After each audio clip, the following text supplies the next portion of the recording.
এই সমস্যা, এই রাস্তা করার পরে আপনার 6 মাস ভালো ছিল, তারপরে তারপরে থেকে এই সমস্যা শুরু হয়েছে।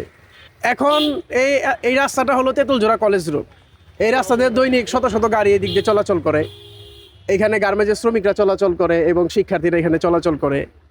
কিন্তু কিছুটা বৃষ্টি হলেই আপনি দেখতে পাচ্ছেন যে রাস্তার মধ্যে পানি হয়।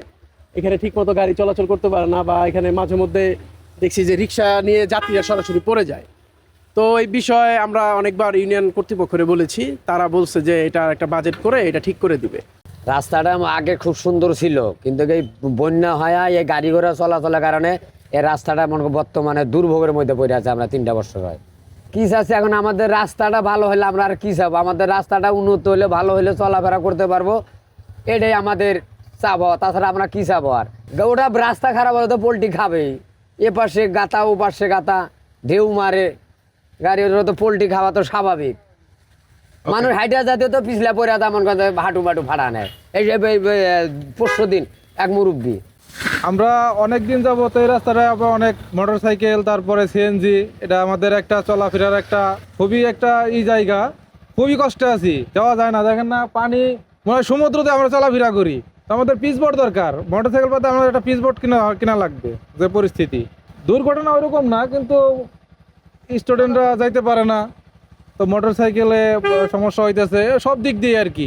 আমি চাচ্ছি এটার দ্রুত এটা একটা সমাধান। এই রাস্তাটা যদি ঠিক হইতো আমাদের জন্য ভালো হইতো আর কি।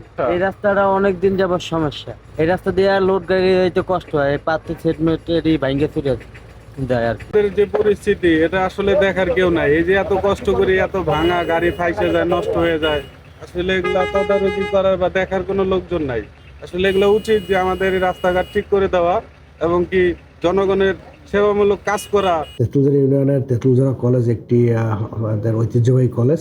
সেই কলেজের তেঁতুলজোড়া কলেজ রোড আছে, সেই রোডের অবস্থা আসলে বর্ষাকালে বেশ শোচনীয় অবস্থা ধারণ করেছে।